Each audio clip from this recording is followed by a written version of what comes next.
Hey everyone, it's Jacob here and welcome to Eagle-Eyed, where I'm going to tell you 10 details in movies that I've watched over and over again, and hopefully there are some details here that you didn't notice. This time I'm going to be going through Shang-Chi and the Legend of the Ten Rings. Let me know if you noticed any of these or if you didn't in the comments below.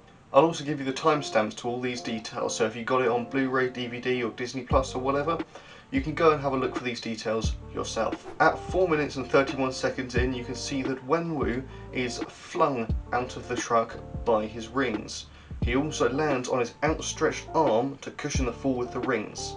This only happens for a couple of seconds, so it's an easy detail to miss. Number 2, at 6:19, instead of blocking the rings, Yingli keeps on redirecting their power several times, keep on twisting using the power of Ta Lo. This is because she may or may not actually be able to handle the power of the rings, but eventually one shoots off into the forest instead of her fully blocking it. Every time she does block it, you can see a brief blue-grey shockwave coming out of it, which eventually turns into a bigger one at this time. At 17:50, a woman almost gets hit by a Ten Rings member. She crosses her arms in protection to stop her from getting hit. This is probably something that the martial arts classes in the MCU teach, since obviously there are superpowered individuals that could hurt you. At 19 minutes and 8 seconds, there is a yellow sign in Spanish behind Shang-Chi that you can briefly see. In translation, it says, "To ask to stop, press the tape or pull the cord." In the movie, Shang-Chi was also mentioned to speak several languages, especially English and Mandarin. Spanish may have been one of them, as it's a very popular language, especially in certain parts of America, since Mexicans speak it. Shang-Chi must have seen this and had the idea of pulling the cord as a signal. At 22 minutes and 22 seconds, there's a sanitation van. This plate reads 1E49905. This is apparently from Clint Eastwood's 1978 film Every Which Way But Loose. This film and Shang-Chi both take place in California. During Every Which Way But Loose, Clint Eastwood's character fights a group called the Black Widows. Yet another reference. At 29 minutes and 30 seconds, Shang-Chi and Katie arrive at the Golden Daggers Club.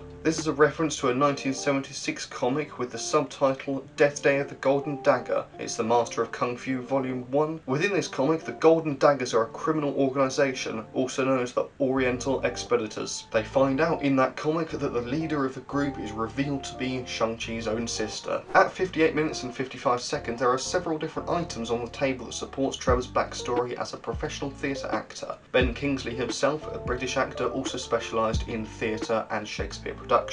On the table you can see a skull, most likely from Hamlet, a leaflet for Henry VIII, a sword, a dagger, possibly from Macbeth, and several old books and scripts. At 1 hour, 30 minutes and 39 seconds, one of the dog-like creatures on the left is crouching in a defensive/scared position. This is because the Ten Rings cars are driving a lot faster and more aggressively than when Katie, Shang-Chi and the gang came through earlier. At 1:37:25, a close look at the door can be seen, and you can tell that it's made with dragon scales, much like the people of Ta Lo's weaponry and armour. At just after the 2 hour mark, you can see that Wong has made an astral projection of the rings. This is interesting because we've only seen humans with astral projections, not inanimate objects. Does that mean that rings aren't inanimate objects? Or does it mean that possibly other items can be analysed in this manner as well? Thank you very much for watching, and I hope some of these details do interest you. Let me know down in the comments if you enjoyed, if you found any of these details interesting. Thank you very much, and I hope to see you in the next video.